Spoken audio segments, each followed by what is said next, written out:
Bismillahirrahmanirrahim. Assalamualaikum warahmatullahi wabarakatuh. Saya Arman Ardiansyah dari kelompok 8 IP2. Di sini akan coba membahas tentang teori fitrah manusia dalam perspektif pendidikan berdasarkan Al-Quran dan Hadis.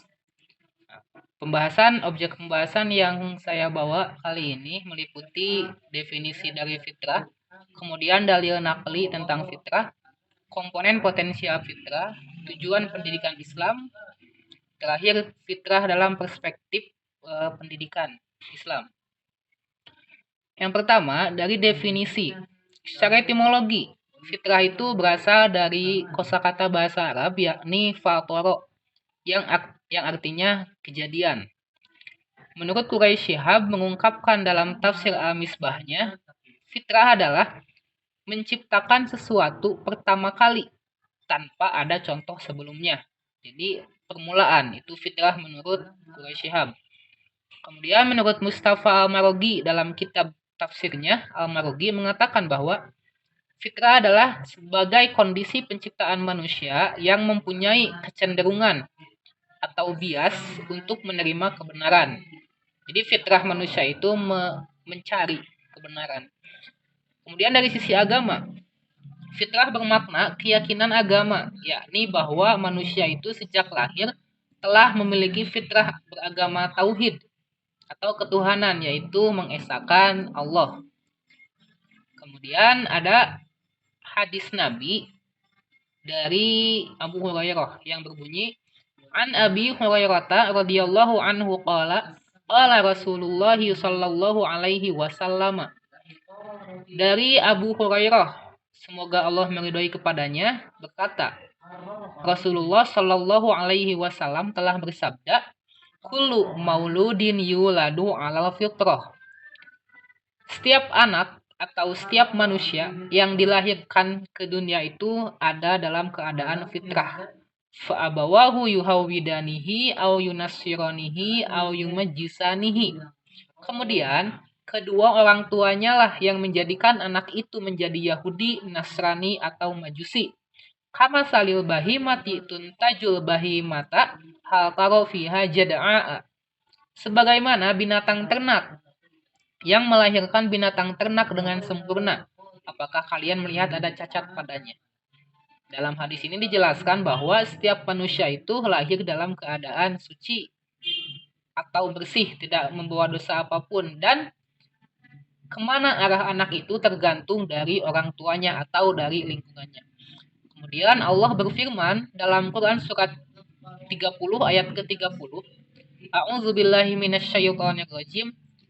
Fa'aqim wajhaka lid-dini hanifa fitratallahi allati fataran nasa 'alaiha la tabdila li khalqillah zalikad dinul qayyim walakinna aktsaran nasi la ya'lamun. Maka hadapkanlah wajahmu dengan lurus kepada agama Islam. Nah, Islam di sini ditafsir dalam surat Ali Imran, Inna dina indallahil Islam. Sungguhnya agama Islamlah yang diterima di sisi Allah. Sesuai fitrah Allah disebabkan Dia telah menciptakan manusia menurut fitrah itu sendiri. Tidak ada perubahan pada ciptaan Allah. Itulah agama yang lurus, tetapi kebanyakan manusia tidak mengetahui. Kemudian yang selanjutnya, komponen-komponen potensial dari fitrah. Yang pertama, kemampuan dasar beragama. Fitrah mengandung kemampuan asli untuk beragama Islam, karena Islam adalah agama fitrah atau identik dengan fitrah. Ini merujuk kepada konsep ayat Arum ayat 30 tadi, bahwa konsep dasar manusia itu adalah tauhid, beragama. Maksudnya mencari kebenaran, yaitu Allah. Kemudian yang kedua, naluri dan wahyu. Kemampuan menerima sifat-sifat Tuhan dan mengembangkan sifat-sifat tersebut merupakan potensi dasar manusia yang dibawa sejak lahir. Yang ketiga, mawahib dan qobliyat. Nah, maksudnya adalah bakat. Karena iman bagi seorang mukmin merupakan daya penggerak utama dalam dirinya yang memberikan semangat untuk selalu mencari kebenaran yang hakiki dari Allah Subhanahu wa taala. Kemudian, tujuan pendidikan Islam. Secara general, tendensi dari pendidikan Islam itu sendiri adalah mengetahui hakikat kemanusiaan menurut Islam yakni nilai-nilai ideal yang diyakini serta dapat mengangkat harkat dan martabat manusia. Nah, maksudnya adalah mengetahui hakikat kemanusiaan di sini. Maksudnya dari hakikat kemanusiaan ini adalah ibadah tadi yang berhubungan dengan fitrah manusia. Sementara menurut Ahmadi meletakkan keterangan tujuan pendidikan Islam ada 3 jenis. Ini yang pertama, tujuan tertinggi atau tujuan akhir, tujuan umum, terakhir tujuan khusus. Kemudian pembahasan yang terakhir tentang fitrah manusia dalam perspektif pendidikan Islam. Konsep fitrah dalam hubungannya dengan pendidikan Islam mengacu pada tujuan bersama dalam menghadirkan perubahan tingkah laku, sikap, dan kepribadian setelah seseorang mengalami proses pendidikan. Kemudian, melahirkan suatu kegiatan yang mengarah dengan sengaja perkembangan seseorang sesuai dengan atau sejalan dengan nilai-nilai Islam.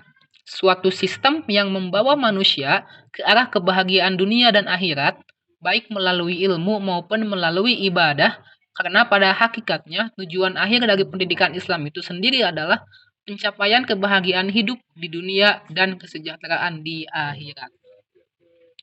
Mungkin hanya itu yang bisa saya sampaikan. Terima kasih atas perhatiannya. Assalamualaikum warahmatullahi wabarakatuh.